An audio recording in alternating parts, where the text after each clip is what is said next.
এদিকে চাকরিচ্যুতের প্রতিবাদে চট্টগ্রামে মহাসড়ক অবরোধ করে বিক্ষোভ করেছেন এসআরএম গ্রুপের 3টি ব্যাংকের কর্মকর্তারা।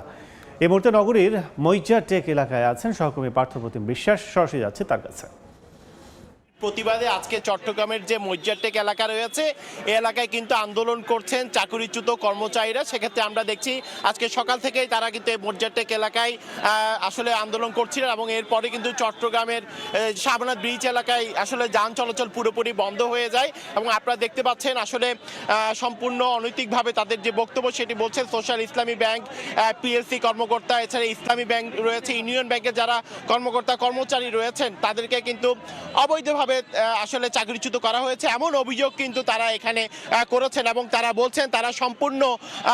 আসলে যেভাবে ব্যাংকে জব পায় সেভাবেই তারা চাকরি পেয়েছেন, কোনো অনিয়ম বহির্ভূতভাবে কিন্তু তারা চাকরি পাননি, কিন্তু তাদেরকে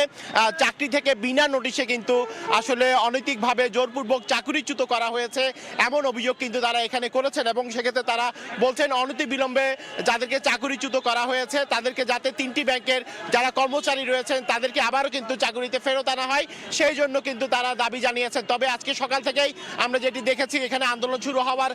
পর থেকে কিন্তু আসলে আন্দোলন করার কারণে যেহেতু শাহবানা ব্রিজ একটি গুরুত্বপূর্ণ এলাকা, চট্টগ্রামের বিভিন্ন প্রান্ত থেকে কিন্তু গাড়ি আসা যাওয়া করে, সেক্ষেত্রে কিন্তু পুরোপুরি আমরা দেখেছিলাম যানজটের সৃষ্টি হয়ে যায়, সাধারণ মানুষজন কিন্তু চরম ভোগান্তিতে পড়েছে সেই বিষয়টিও কিন্তু আমরা দেখেছি। তবে এখানকার পুলিশ প্রশাসন, সেনাবাহিনী থেকে শুরু করে এবং এলাকার যারা সাধারণ মানুষজন রয়েছে তারা সবাই কিন্তু যারা আন্দোলন করছেন তাদেরকে বুঝিয়ে এই মুহূর্তে আমরা দেখছি গাড়ি চলাচল কিন্তু এখন অনেকটাই স্বাভাবিক অবস্থায় রয়েছে। সেনাবাহিনীও এসেছেন এবং পুলিশ প্রশাসনের পক্ষ থেকে এবং এলাকার যারা সাধারণ মানুষজন রয়েছেন সবাই মিলে কিন্তু এই মুহূর্তে আমরা দেখছি শাহবানা ব্রিজ এলাকায় যে গাড়ি চলাচল সেই গাড়ি চলাচল কিন্তু এখন অনেকটাই স্বাভাবিক করে দেওয়া হয়েছে। তবে যারা আন্দোলন করছেন তারা বলছেন অনতিবিলম্বে তাদের চাকরি যদি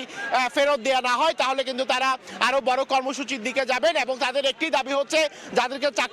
চাকরিচ্যুত করা হয়েছে তাদেরকে যাতে আবার